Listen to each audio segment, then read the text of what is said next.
Hello, dear people! Ay, sorry. Copyrighted ba yun? Putol na lang. Hi, good evening. Welcome po sa ating Hunger Night. And we're continuing on with our series on practical Christianity. Right? So tonight po, we're gonna listen to the Word and we're gonna worship the Lord. So right now, let's start with a prayer. So Lord, thank you God for your presence. Thank you Lord that you're here. Ngayon pa lang, Panginoon, nandito ka na. Lord, we know, Lord God, that you're good. And Lord, we pray, Lord God, I pray, Father, that you just encounter us, Lord God, tonight, Lord. Thank you, Jesus. We love you, Lord. In Jesus' name we pray. Amen.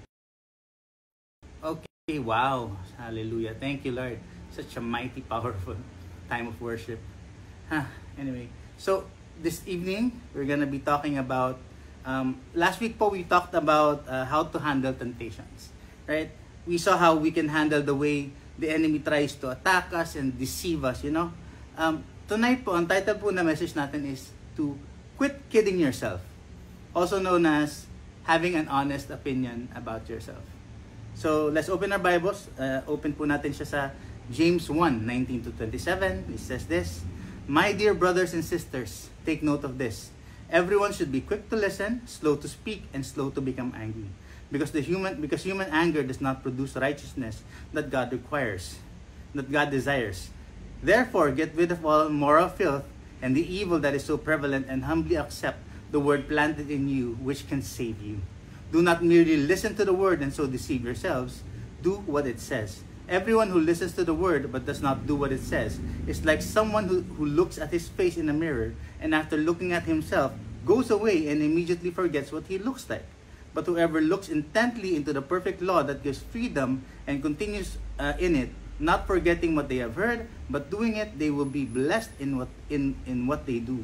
Those who consider themselves religious and yet do not keep a tight rein on their tongues and deceive themselves, and their religion is worthless.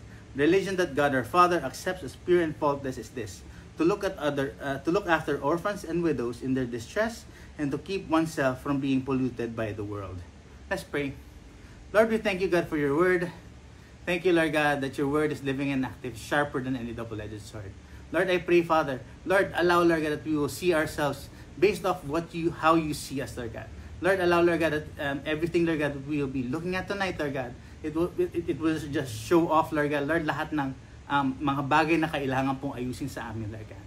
Thank you, Holy Spirit, Lord God. In Jesus' name we pray. Amen. Alright? So, the focus po of these verses is actually on self-deception.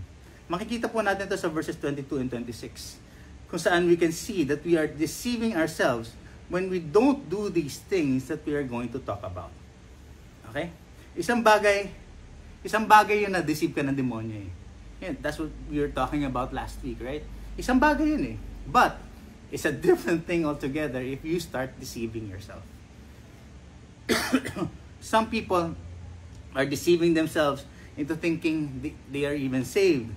Tingnan natin to, Matthew 7:22-23, sabi dito, "Many will say to me on that day, Lord, Lord, did we not prophesy in your name, and in your name drive out demons, and in your name perform many miracles? Then I will tell them plainly, I never knew you, away from me, you evildoers." Wow, posible pala yun, no, na tingin mo saved ka, kaso hindi pala. We may think that our spiritual life is good and that we may be on fire for the Lord. But when let's take a look at this, Revelation 3 verses 15-17, it says this, "I know your deeds. You are neither cold nor hot. I wish you were either one or the other. So because you are lukewarm, neither hot nor cold, I am about to spit you out from my mouth. And you say, I am rich, I have acquired wealth, and I do not need a thing. But you do not realize that you are wretched, pitiful, poor, blind, and naked." Grabe, no? You think of yourself, Lord, okay ako, wala naman akong problema. Okay na spiritual walk ko. Kasi tingin ng Lord, iba.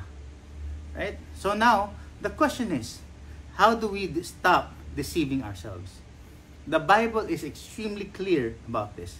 We need to have a proper relationship with God through His Word. God's Word is truth. Pwede ba sabihin natin, i-type nyo lang, God's Word is the truth. Right? The Bible is truth, and if we are to have an honest walk with God, we have 3 responsibilities towards God's Word. Okay? Let's Let's look at this. First off, first responsibility, we can see this in James 1:19-21. It says this, "My dear brothers and sisters, take note of this. Everyone should be quick to listen, slow to speak, and slow to become angry, because human anger does not produce righteousness that God desires. Therefore, get rid of all moral filth and the evil that is so prevalent, and humbly accept the word planted in you, which can save you." The first thing that we need to do is we need to receive the word. We need to receive the word. We need to receive God's word. James describes the word as being planted in us. Ang galing, oh. If you look at the gospel, it also corresponds to the parable of the sower, which describes actually 4 kinds of hearts. May apat yung kinds ng puso na nakikita natin sa parable of the sower. There's the number 1, the hard heart, which did not understand or receive the word. The shallow heart, which was very emotional, kaso walang depth, walang lalim, and bore no fruit. The crowded heart, which lacked repentance and permitted sin to crowd out the word. Alam mo, hinahayaan natin yung kasalanan at yung mga bagay na hindi dapat na ma-crowd out yung word sa buhay natin.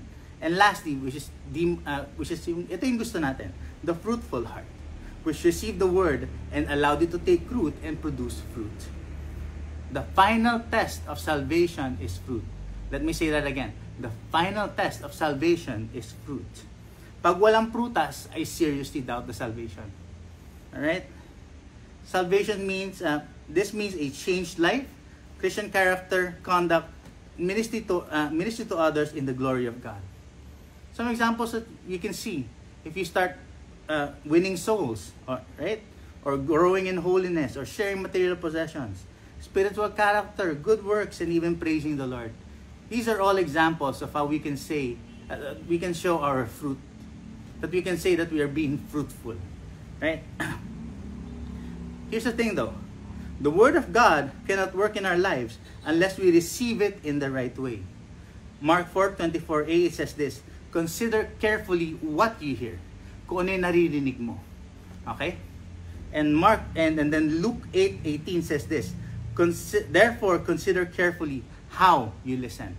It's not just what you hear, but also how you listen. Paano ka ba makikinig? And if we want to receive the word correctly, we must follow what James says. Okay? Simulan natin dito. As James 1:19a says this, "My dear brothers, take note of this. Everyone should be quick to listen." The first thing that we should do is be quick to listen. Okay? Quick to listen. Alright? Romans 10:17 says this, "Consequently, faith comes from hearing the message, and the message is heard through the word about Christ." We must be quick to hear our Master's voice. A good example of this is nung si David, this is in 2 Samuel 23:14-17. Nung si David, he was yearning for a drink from a well in Bethlehem. Narinig yun ng mga mighty men niya. Okay? He did not instruct them, "Kunan nyo naman ako ng tubig." Oh. Walang ganun. Narinig, na-overhear lang nila na sinikwento ni David, "How I long to quench my thirst from the waters from the well of Bethlehem." Alam mo yun, narinig lang nila. And what did they do? They broke through the lines, and they went into Bethlehem just to get water. That's how it is when we are people who are quick to listen. Marinig natin yung word ng Lord. Ang dali natin marinig yung pinapagawa ng Lord sa atin. Ang dali natin ma-receive yung yung sinasabi ng Lord sa atin through His word. Right? So that's quick to listen. Second, makikita natin sa James 1:19b, it says this, slow to speak. Slow to speak. Alright? Many times we as people, we like to argue with God's word. Yeah. I know because I've done it before. Alam mo yun, Lord, kailangan pa bang gawin to? Lord, bakit kailangan ganyan? Lord, kailangan, alam mo, wala bang parang leeway doon? Naalala ko po, I was listening to this. I was watching a YouTube video about progressive Christians, and they were arguing na homosexuality is not a sin. Homosexuality in the Bible is not condemned as a sin. And they were actually using the Word of God They were actually using the Bible to explain their stand. Now, let me tell you this. The Word of God is not supposed to, we're not supposed to put our personal beliefs into the Word of God. Okay? We're not supposed to read the Word of God and look at it, I think, Lord, ito yung paniniwala ko, how do I make it fit the Bible? That's not how it works. The Word of God is supposed to change you. The Word of God is supposed to change us. It's supposed to, it should be the other way around. Our beliefs should be shaped by the Word of God instead of the other way around. Alright? Proverbs 10:19, let me continue on. Sin is not ended by multiplying words, but the prudent hold their tongues. Proverbs 17 verse 27, it says this, the one who has knowledge uses words with restraint, and whoever has understanding is even-tempered. So that's slow to speak. And last, next po, makikita natin sa James 1 verse 19c, and slow to become angry. Slow to become angry. Don't be angry at God or His Word. There are times, let me tell you, there are times that you will feel like, Lord, parang inaatak ako ng word na to. Gusto ko to. Bakit ninaayawan na? Alam mo yan, it is in our nature that we as people, we don't like it when we get corrected. We don't like it when we see, ay, mali pala yung ginagawa ko. We don't like it when someone points out our mistakes. The thing is, we should not get angry at God's Word. Alright? Proverbs 14:29 says this, whoever is patient has great understanding, but one who is quick-tempered displays folly. Instead of getting angry, look at it this way. Lord, ano yung pinapakita mo sa akin? Lord, nagagalit ako. Ibig sabihin may nakakanti sa akin. May natatamaan dun sa ugali ko, may natatamaan sa mga mali na ginagawa ko. Lord, pakita mo po sa akin yun. Alright? And lastly, sa James 1:21, it says this, therefore, get rid of all moral filth and the evil that is so prevalent, and humbly accept the word planted in you, which can save you. And lastly, so we have quick to listen, slow to speak, slow to become angry, and lastly, a prepared heart. James saw the heart, the human heart, like a garden. We need to pull out the weeds. Pagka magtatanim ka, tanggalin mo muna yung weeds, okay? And prepare the soil for the word to be planted. How do we do that? There's 3 steps that are listed. Nakikita natin sa 1 John 1:9, if we confess our sins, He is faithful and just, and will forgive us our sins and purify us from all unrighteousness. The first thing is we need to confess. We need to confess our sins. Come clean before the Lord. Lord, tanggalin mo yung weeds sa buhay ko. Okay? Next, Jeremiah 4 verse 3, it says this, this is what the Lord says to the people of Judah and Jerusalem, break up your unplowed ground and do not sow among thorns. Secondly, we need to break up the unplowed ground. Ano yung unplowed ground? Yun yung matigas na puso na natin. Yun yung mga bagay na nagpapatigas na sa puso natin. Lord, matigas na yung puso ko. Please plow it, Lord. Prepare my heart for the planting of your word. Alright? Next, so James 1:21, it says this, therefore get rid of all moral filth and the evil that is so prevalent, and humbly accept the word planted in you. And lastly, we need to have an attitude of humility. If we are to have a prepared heart, we need to have an attitude of humility in which we can say, Lord, mali po ako. Baguhin niyo po ako. Lord, I ask this in humility. Lord, hindi ko kaya by myself. Help me. Alright? Alright? So that's the first thing. The first thing is we need to receive the word. How do we quit kidding ourselves? Number 1 is receive the word. Alright? Number 2, makikita mo na sa James 1 verses 22 to 25, it says this, do not merely listen to the word and so deceive yourselves. Do what it says. Anyone who listens to the word but does not do what it says is like someone who looks at his face in a mirror and after looking at himself goes away and immediately forgets what he looks like. But whoever looks intently into the perfect law that gives freedom and continues in it, not forgetting what they have heard, but doing it, they will be blessed in what they do. The second thing, after receiving the word, what do? We practice the word. Alright? We practice the word. We can't just hear the word, we need to do it. Doing the word of God is what brings the blessing. It's what brings the blessing. Naalala ko po nung bata ako. Nung bata po ako, nanonood po kami ng horror movies. Long time. That was a long time ago. Napakapanood ako ng mga horror movies noon na naalala ko yung Halimaw sa Banga. Yung mga napanood mo dati. But naalala ko po, dahil sa sobrang takot ko na merong halimaw na magpapakita sa bahay, na kukunin na lang ako. Ang ginagawa ko po, kinuha ko yung Bible, ginagawa ko siyang unan. Okay, ginagawa ko siyang unan. That's not just, you're not just receiving the, you're not just, alam mo yun, parang hindi ko binabasa, ginagawa ko lang siyang unan. And that's sometimes what we do when we don't practice the word. We hear the word and then we lie on it. That's it. Alright? Don't do that. We are supposed to practice the word of God. Previously, James compared the word to a seed. Ang galing nung compare ni James yung word of God sa seed. But now, in this paragraph, he compares the word of God to a mirror. There are two other places in the Bible that references God's word as a mirror. We can see this in balik tayo sa James 1:23-25, sabi dito, anyone who listens to the word but does not do what it says is like someone who looks at his face in a mirror and after looking at himself goes away and immediately forgets what he looks like. But whoever looks intently into the perfect law that gives freedom and continues in it, not forgetting what they have heard but doing it, they will be blessed in what they do. The first important thing that practicing the word of God does is that ito yung mga purpose ng word ng Lord as a mirror. Number one is examination. You get to see yourself clearly. Nakikita mo lahat ng flaws mo. Nakikita mo yung, Lord, ito pala yung mali ko. Lord, ito pala hindi ko dapat ginagawa. Lord, ito pala ay makasalanan pala to. Lord, dapat pala inaayawan ko to. Naalala ko po, I used to think na okay lang na manood ng horror movies or okay lang yung mga occultic stuff. Kasi those are just, alam mo yun, wala lang.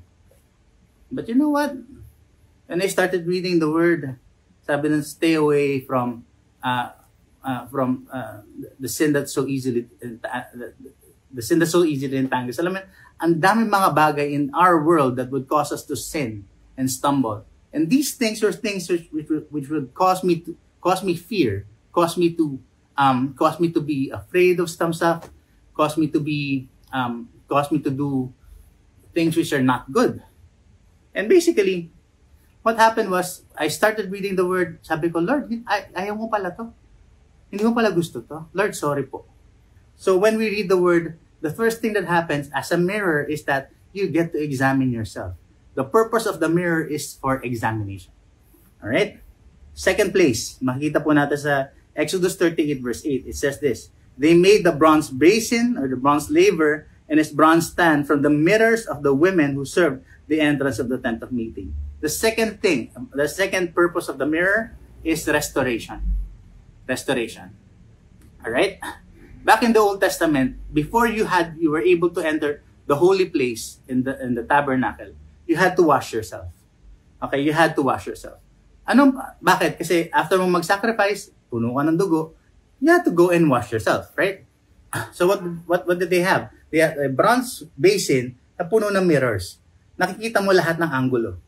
Alright? If you want to clean yourself thoroughly, you need to see all of the angles. Ang galing, ano?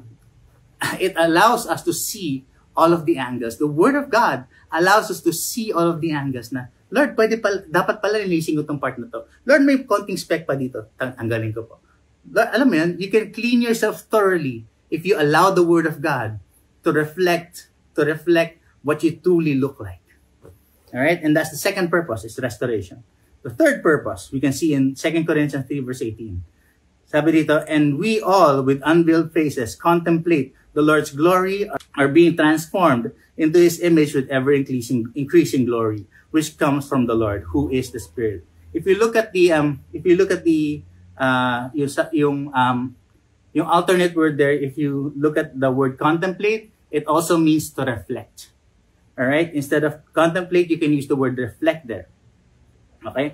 So we all with unveiled faces reflect the Lord's glory. Alright? So the third thing is transformation.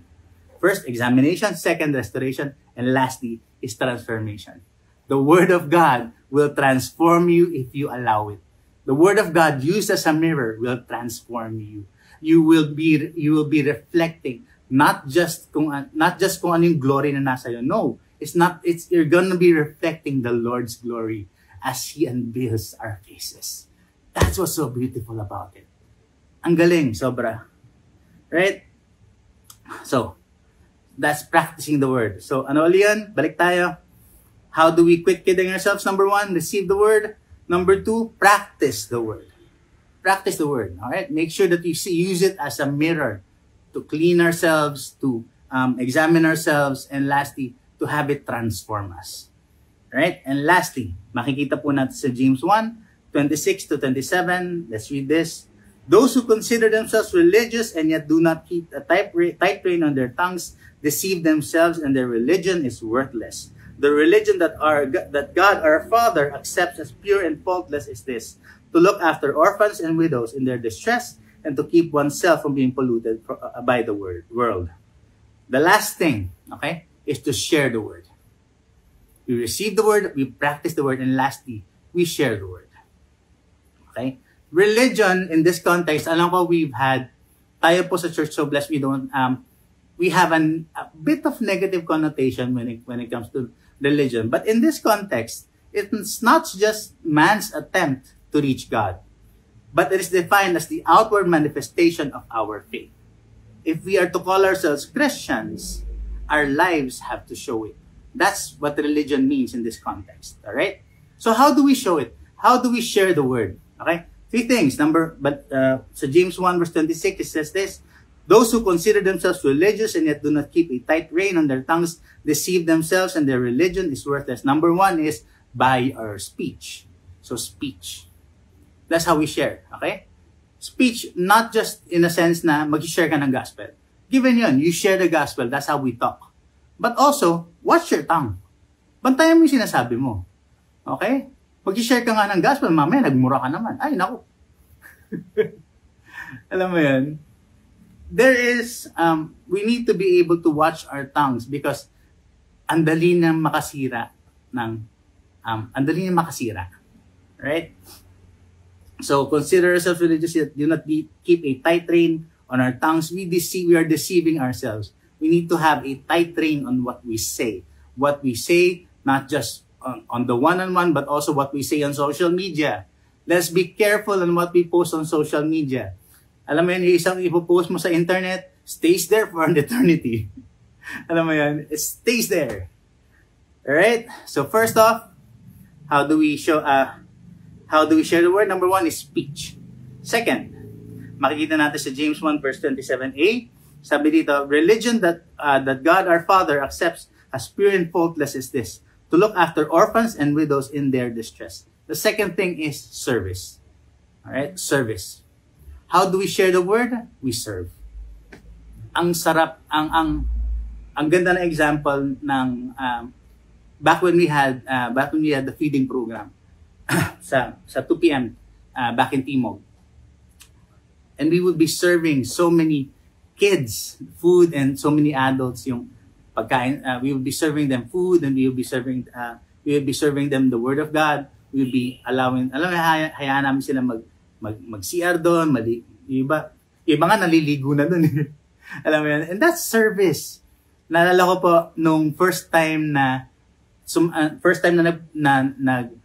pinapanik na namin yung mga matatanda, hindi mga elders mga matatanda, mga adults doon sa kids room sa 2nd floor. And may pumasok silang ganun. Nung pumasok sila, nagka-practice kami. Ako po yung guitarista at that time.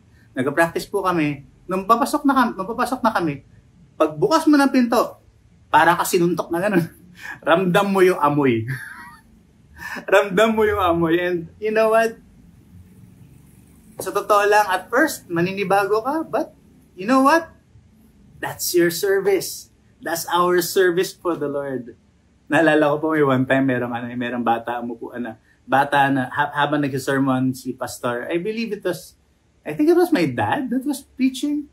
Merong batang umupo doon, nag-squat na gano'n sa gitna, tapos biglang umihi. Nagagawin mo, linisin mo na lang. Alam mo yun? There's nothing we can do about it, but that's service. That's how we share the word. We serve. We love on people. We serve them. We serve the orphans. We serve the widows. We serve those who cannot help themselves. We help those who cannot help themselves. That's service. And that's sharing the word. Lastly, James 1 verse 27b, it says this, and to keep oneself from being polluted by the world.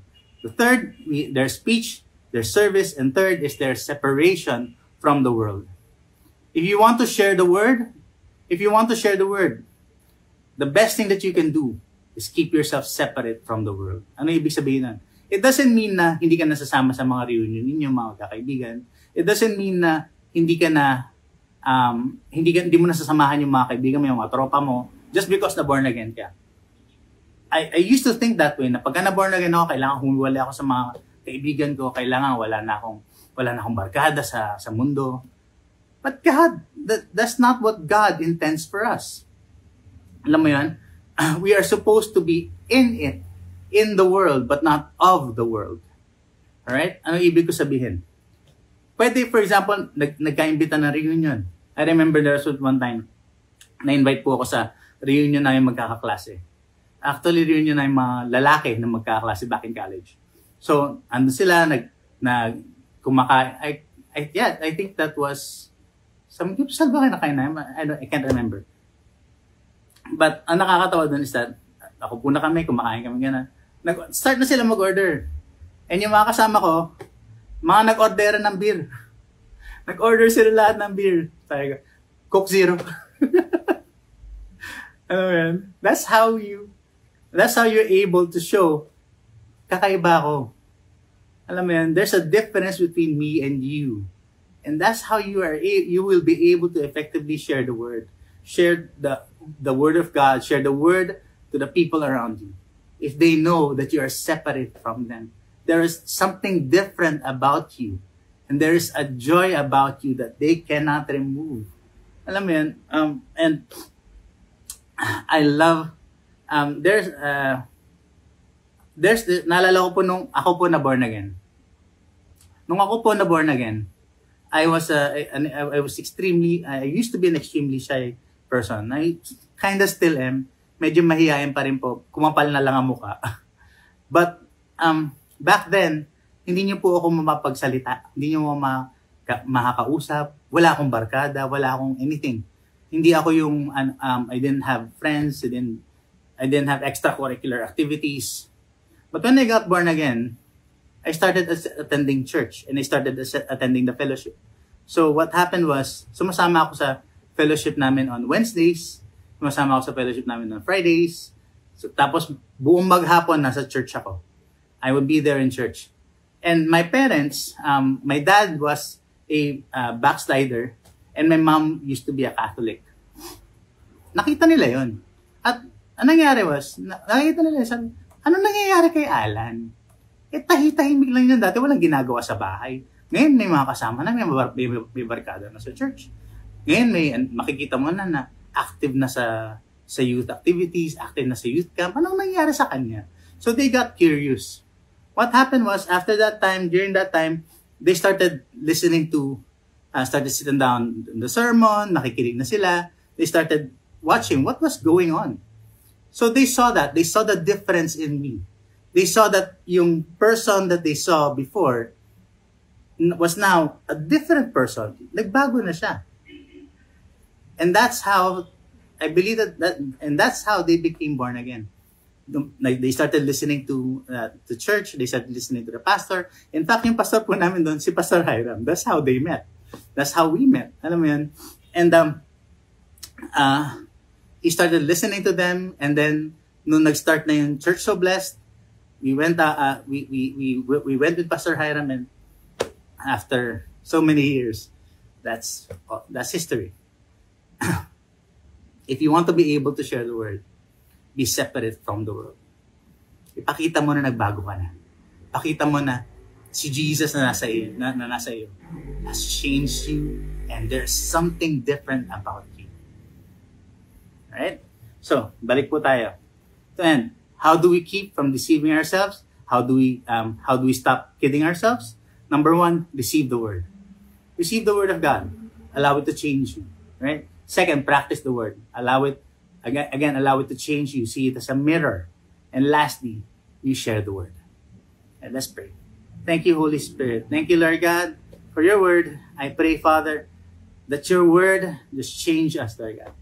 Lord, hayaan mo, Panginoon, na baguhin kami ng salita mo. Lord, allow us, Lord God, to have an honest opinion about ourselves, Lord God, based off what you say.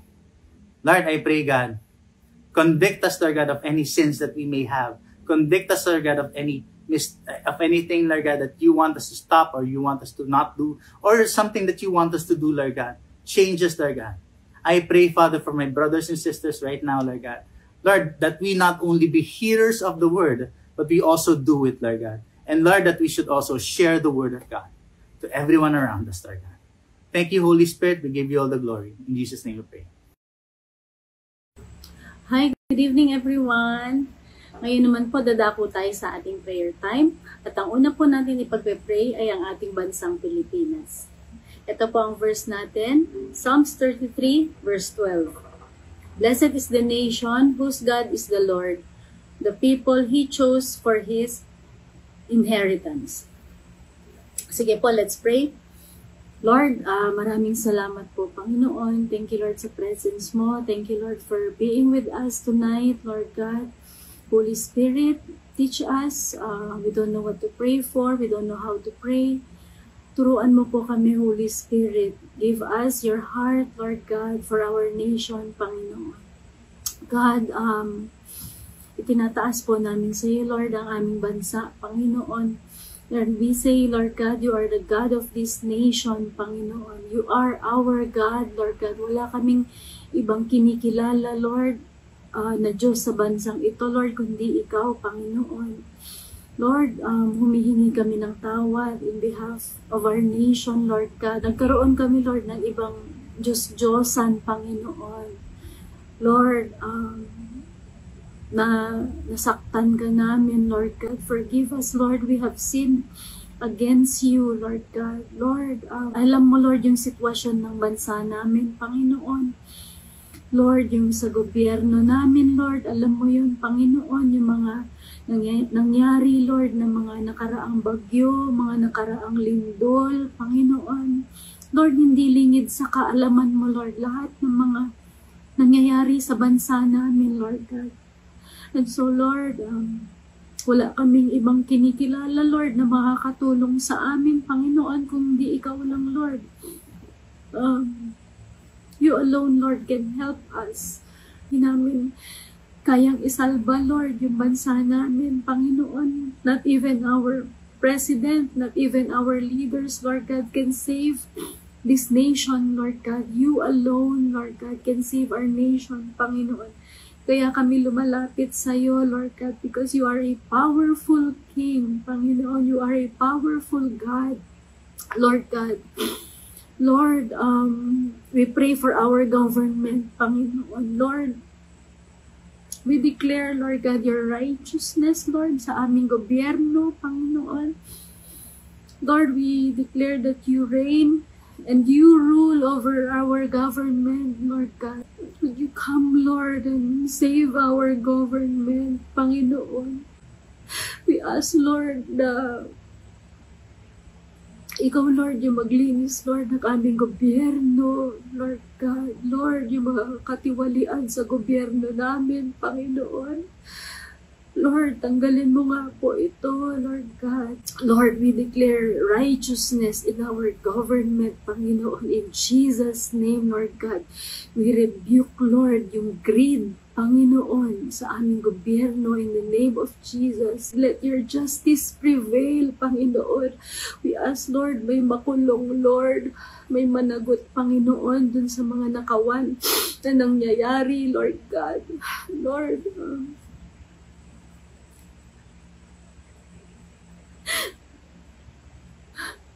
Jesus, save our nation.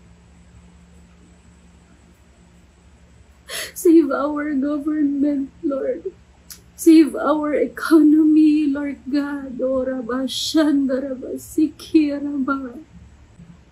We commit our nation to you, Lord. We are your people. Sabi mo, Lord, pag nagpunta kami sa iyo, kami mga anak mo, we, your people, Lord God, and we humble ourselves before you and come and pray, Lord God, you will heal our land, Panginoon, Lord. We humble ourselves before you, Lord God, and we say, Lord, walang magagawa ang bansa namin, Lord.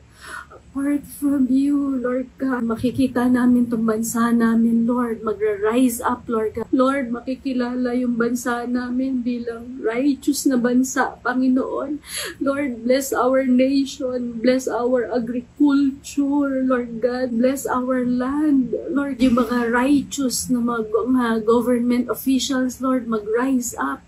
In Jesus' name, I pray, Lord, for godly government officials in the name of Jesus, Lord, yung mga Christians, Lord, na mag-rise up, Lord God, at sila yung mga umupo, Lord, maglingkod sa gobyerno namin, Panginoon God. Lord, we want that to happen. I want that to happen, Lord, in the coming years. Lord, magkaroon ng mga godly government officials, Lord. Magkaroon ng mga government officials, Lord, na may takot sa iyo, Lord God, na may true righteousness, Panginoon, na may pagmamahal, Lord, para sa bansa namin, Lord God, na may pagmamalasakit, Lord, para sa bansa namin, Lord God. Lord, we ask, Lord, na mag-raise up ka, Lord, na mga ganong klaseng mga government officials, Lord God. Hinihingi namin yung bansa namin sa iyo, magkaroon ng revival, Lord, sa bansa namin, Lord God. Let there be revival in our nation, Lord, in our government, Lord, in Jesus' name, God. Have your way in our nation, Shikaraba, Lord, we declare open heaven in our nation, Lord, in Jesus' name, Lord God. Lord, we rebuke the demon of corruption, Lord, in our government, Lord God, in our nation, in Jesus' name, Panginoon. Lord, anumang aspeto ito, Lord, anumang part ito, Lord, ng aming government, God, demon of corruption, in Jesus' name, we rebuke you. Hands off sa aming bansa, in the name of Jesus. We burn you with the fire of God, in Jesus' name. Out you go sa aming nation. Panginoon, let there be righteousness. Let there be fear of the Lord in our nation, Lord God, among our politicians, Lord, in Jesus' name, Lord God. Oh, Shikarabanda, we lift you up in our nation. Jesus, you are King over our nation. You are King over our government, Panginoon. Pakikita namin, Lord, yung mga sagot sa aming mga panalangin, Panginoon. Lord, walang masasayang, Lord, sa mga prayers namin, Lord God. Makikita namin, Lord, yung sagot, Lord, sa mga panalangin namin, Lord God. Oh, Shikaraba. Thank you, Lord Jesus. Thank you, God. Amen. Next naman po na ipag-pray natin ay ang body of Christ. Ang verse po natin ay 1 Corinthians 12:18, 21 to 27. But in fact, God has placed the parts in the body, every one of them, just as He wanted them to be. Now you are the body of Christ, and each one of you is a part of it. So, ipag-pray po natin ang body of Christ dahil lahat po tayo part po ng isang body. Lord, maraming salamat po, Panginoon, because you are the head of the church, Lord God. Lord, thank you, Lord Jesus, for being our head. Thank you, Lord, for leading us, Lord God. Lord, we pray right now for the body of Christ. Panginoon, Lord, I pray, Lord, na mag-stand firm, Lord, ang body of Christ. Panginoon, hanggang dumating ka, Lord Jesus. Help us, Lord. Bigyan mo kami, Lord, ng pagmamahal, Lord, sa bawat isa, sa bawat part ng body, Panginoon, Lord, na hindi kami magmamalaki, Lord, sa bawat isa, Lord God. Hindi kami magyayabang, Lord, sa bawat isa, Panginoon, na Lord. Hindi kami magkakaroon, Lord, ng mentality na kami-kami lang to, kayo-kayo lang yan. God, I pray, magkaroon, Lord, ng unity, magkaroon ng genuine love, Lord God. I pray, Lord, na tulungan mo, Lord, ang body of Christ, mapagtagumpayan, Lord, anuman yung pagsubok, Lord, na dumating, Panginoon, sa bawat isa, Lord God, sa bawat churches, Panginoon. Lord, yung mga pastors sa body of Christ, Lord, I pray, Lord, na maging righteous sila, maging godly, Panginoon, hanggang pagdating mo, Lord God. Lord, I pray, Lord, dun sa mga part ngayon ng body of Christ, Lord, na nasasaktan, Panginoon, nagsasuffer, Lord God, I pray, Lord, for your comfort, Lord, to be upon them, Panginoon. Comfort them, Lord God. Strengthen, Lord, the body of Christ. Lord, increase mo yung faith ng body of Christ, Panginoon. Increase mo, Lord, yung resilience namin, Lord God. Lord, yung mga paa namin, Panginoon, maging matatag, Lord, para nakatayo kami hanggang pagdating mo, Lord God. Lord, yung mga doktrina namin, Lord, wag ito masamahan ng kung ano-anong katuruan, Panginoon. Jesus, you are the only way. You are the only truth, and you are the only life, Lord God. Lord, I pray for the fear of the Lord sa body of Christ, Panginoon. Lord, I pray na hindi kami mag-conform to the pattern of this world, Lord God, but we will have a renewed mind, Panginoon, Lord, para ma-discern namin kung ano yung sayo at kung hindi sayo. Lord, I pray na, Lord, wag mahaluan ng worldliness, Lord God, ang church. In Jesus' name, Lord God, Lord, i-welcome namin yung sinners at the same time, Lord, yung standard namin, Lord, wag namin babaan, Lord God, just for the sake, Lord, na makapag-accommodate kami, Lord, na maraming tao, Panginoon. God, Lord, I pray, Lord, na wag ma-dilute, Lord, yung gospel, Lord God. Huwag ma-dilute, Lord, yung Bible, Panginoon, kundi, Lord, ituturo lang namin kung ano yung nasa Bible, Lord God. Lord, tanggalin mo, Lord, yung distraction sa body of Christ, Panginoon. Lord, kung meron ngayon, Lord, dahil uso na ang social media, Lord, kaya, alam mo yun, nahahaluan ng kung ano-ano ng mga doktrina, kung ano-ano ng mga katuruan, Panginoon. God, we rebuke that, Lord. And God, we just declare, Panginoon, yung teaching mo lang, Lord God, yung teaching of the Holy Spirit. Lord, yung Lord, yung purong Bible, purong katuruan mo, Panginoon, ang ituro namin, Panginoon, that we live by your word, Lord God, that, Lord, that we will be filled with the Holy Spirit, that we will be filled with Jesus, Panginoon.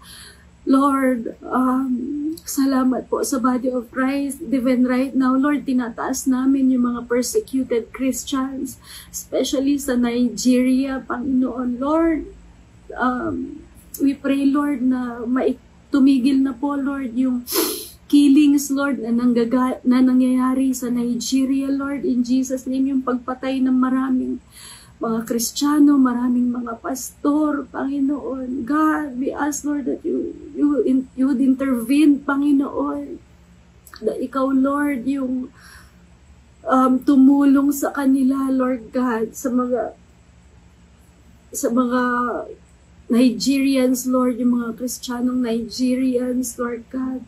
Lord, we pray na patuloy pang lumakas ang church, lumakas ang mga Kristiyano sa Nigeria. Lord, give them boldness. Lord, huwag ka nilang ayawan. Panginoon, huwag ka namin ayawan, Lord God. Kahit ano pa yung hardship, Lord, na pagdaanan namin, Lord, bilang mga Kristiyano, Lord God, that we will stand firm to the end, Panginoon, na yung faith namin sa'yo, Lord, huwag mawala, Lord God, na huwag kami magkaroon ng unbelief, Panginoon.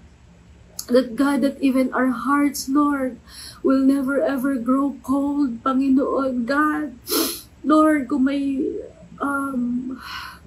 lukewarmness ngayon sa body of Christ, Panginoon, Lord. Pag-apuyin mo po kaming muli lahat, Lord God. Make us on fire for you, Lord Jesus. God, continue to bless the body of Christ, Lord God. I declare strength, Panginoon. I declare unity. I declare love. I declare open heaven, Panginoon. Thank you, Lord, in Jesus' name. Amen.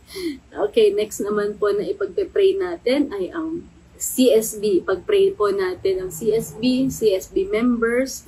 Ito po ang verse natin, Exodus 33:10-11.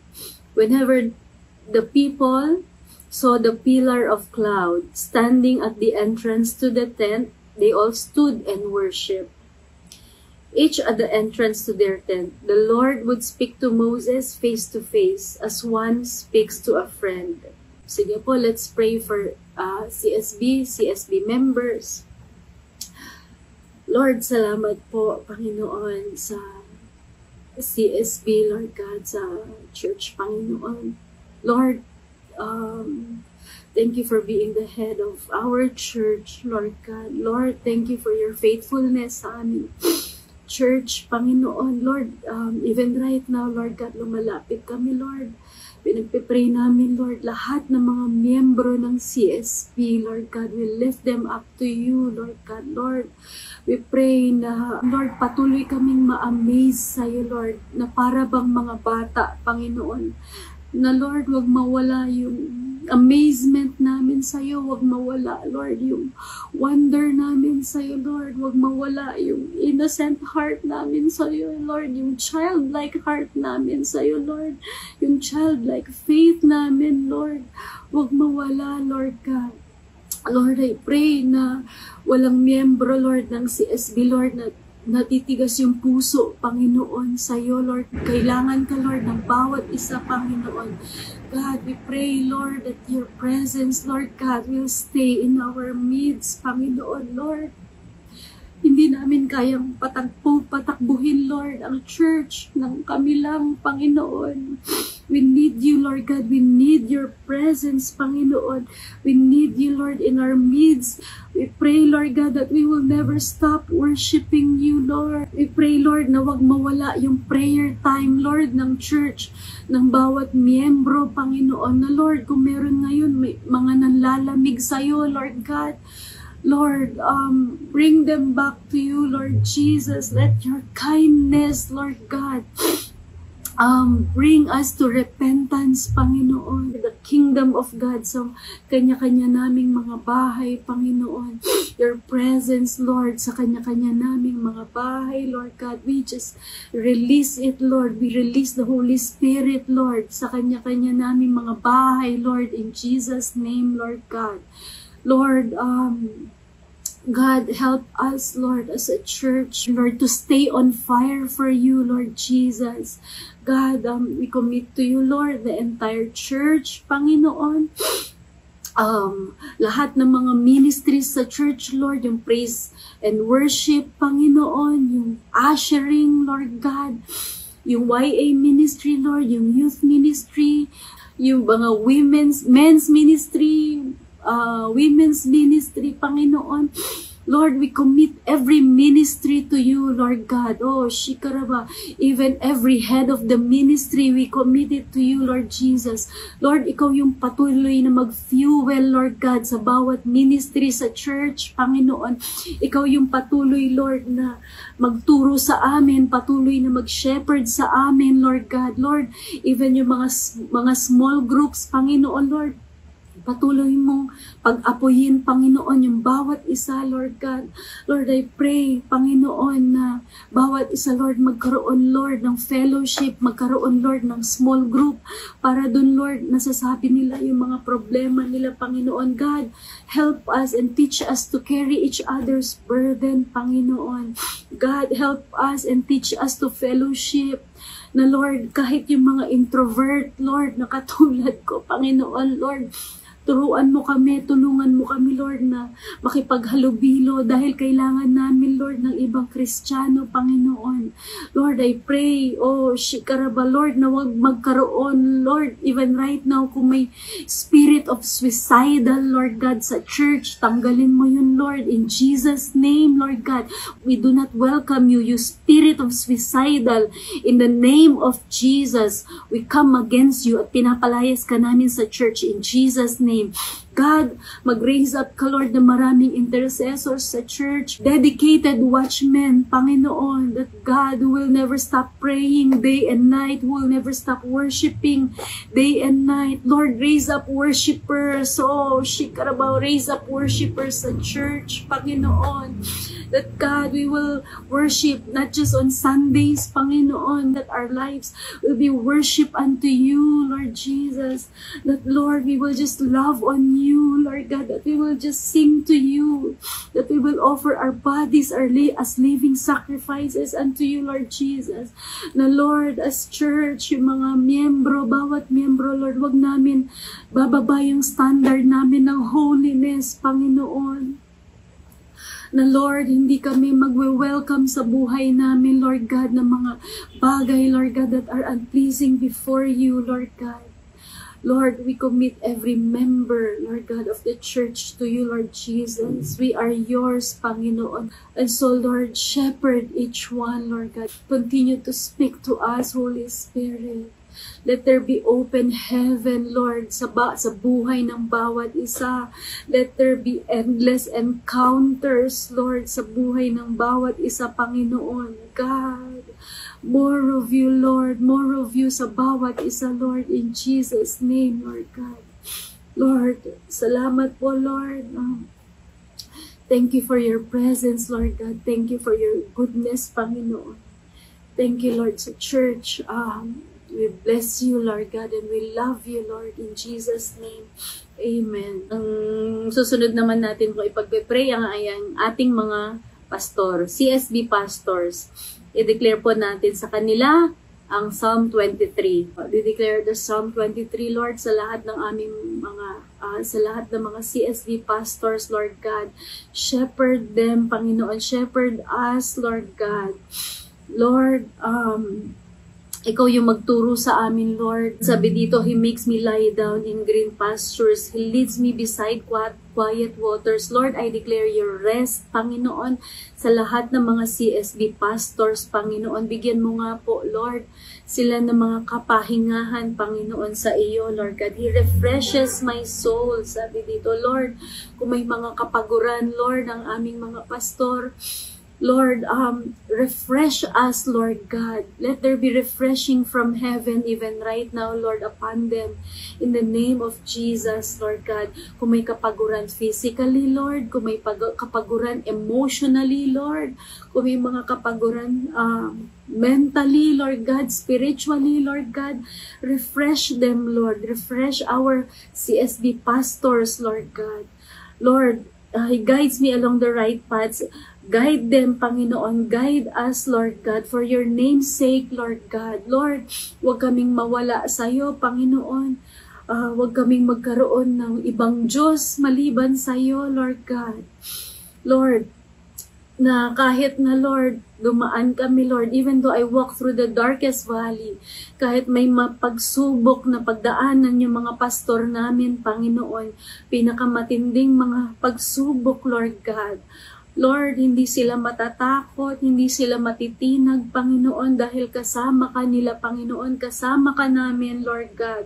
Your rod and your staff, they comfort us, Lord God. Lord, Ikaw, Lord, yung mag-lead sa amin, Panginoon. Hold our hands, Panginoon. Hawakan mo, Lord, yung kamay ng aming mga pastor, Panginoon, and assure them, Lord, that you are with them, Lord God, even in that darkest valley, Panginoon, even in that problems, Panginoon, even in the trials, Lord God. Lord, assure them that you are with them, Panginoon, and you will not And you will never ever let go of their hands, Panginoon. You will help them, Lord. You will guide them, Lord. You will protect them, Lord. Oh, Rabba, Shanda, Rabba. Lord, even right now, I declare your protection upon all the CSP pastors, Lord God. No weapon, Lord God, form against them, Lord, shall prosper in Jesus' name, Lord. Yung hedge of protection mo sa lahat ng aming mga pastor, Lord, in Jesus' name. We declare that, Lord, upon them, Lord, your wall of fire, even in their families, Lord, walang makaka-penetrate, Lord, na tinatangka ng enemy, Lord, na pagnanakaw, Panginoon, na paninira, Lord, in Jesus' name, Lord God. Lord, I declare your healing, Lord, sa mga may sakit, Lord, ngayon, ng mga pastor namin, God. I just declare your healing, Lord. We rebuke, Lord, any form of sickness in the name of Jesus, Lord God. And we just declare your healing, Lord, upon them in the name of Jesus, Lord God. Heal them, Lord. Heal them, Lord God. Be their healer, Lord God. Lord, let them know, Lord, that you are with them and you will never ever leave them, Lord, nor forsake them, Lord God. Lord, prepare a table before them, Lord, in the presence of their enemies, Lord God. Jesus, dine with them, Lord. Eat with them, Lord. That even as they're going through tough times, Lord, even right now, show them, Lord, that you are giving them feast, Lord, in your presence, Lord God. Allow them to feast in your presence. Bless them, Lord. Show them, Lord, your blessing, Lord, before their enemies, Lord, before these demons, Lord, na nanggugulo sa buhay nila, Panginoon. Show them your favor, Lord. Oh, Shikaraba. Show them your favor, Lord. Show them your love. Let your love be so tangible, Lord. Maramdaman nila, Lord, yung pagmamahal mo, yung yakap mo, Panginoon. Lord, hindi namin alam kung ano yung mga pinagdadaanan nila, kung ano yung mga problemang hinaharap nila, Panginoon. We can only lift them up to you, Lord God. And so, Lord, tinataas namin yung mga pastor namin sa iyo, and we bless them, Lord God. Bless them, Lord, more than they can ever ask for or imagine, Lord God. Bless them, Lord Jesus, with more of your presence, Lord. Oh, Rabba, more of you, Lord, in their lives. They will see signs and wonders and miracles, Lord, sa mga ministry nila, Lord God. They will see you move, Lord God, sa ministry nila, Panginoon, Lord. Kung may mga nabe-burn out, Lord, pag-apuyin mo muli sila, Panginoon. Lord, bring them back to their first love, Lord God, and that's you, Lord Jesus. Lord, hindi nila hayaan na maging lukewarm lang sila, Panginoon, kundi patuloy silang maging on fire for you, Lord God. Lord, salamat po sa buhay ng aming mga pastor, Lord. Thank you sa sacrifices nila, Lord. Thank you sa dedication nila, Lord, sa ministry para, Lord, mapabuti yung mga buhay, Lord, ng mga tao, Lord God. Lord, salamat sa aming mga pastor, Panginoon. Lord, anoint their head with your oil and let them overflow. Shika, Baba. Lord, let them overflow even right now. Allow them to overflow with your Holy Spirit, Lord God. Anoint them, God. We release your anointing upon them, Lord. In Jesus' name, Lord God. Oh, the anointing to heal, Lord. The anointing to deliver, Lord God.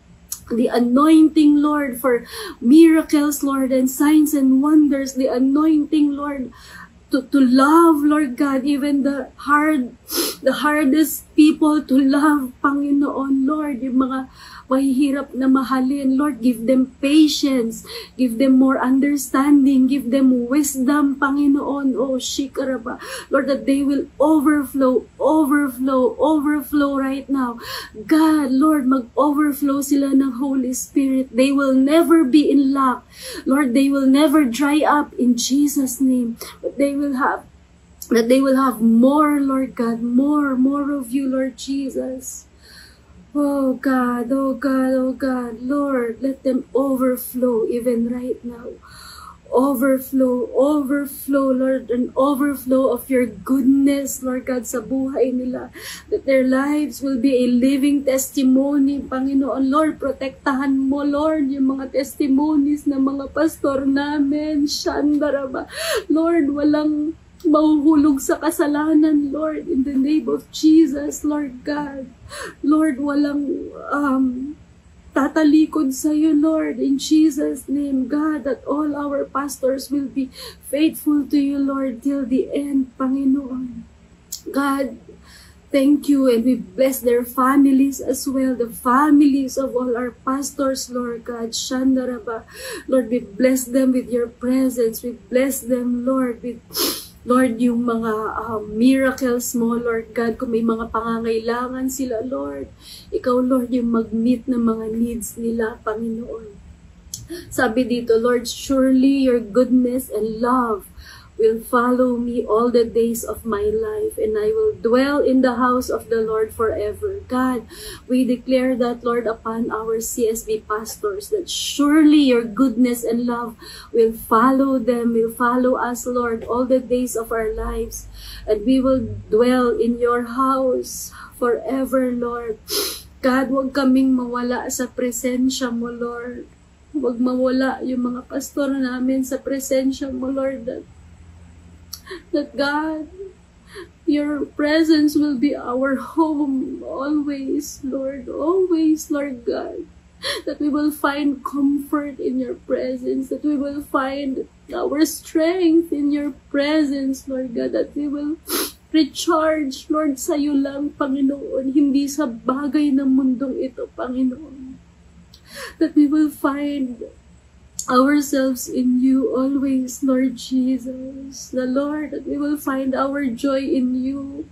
Na hindi kami magkaroon ng ibang kaligayahan kundi sa presensya mo, Lord. That no one will ever replace you, Lord God.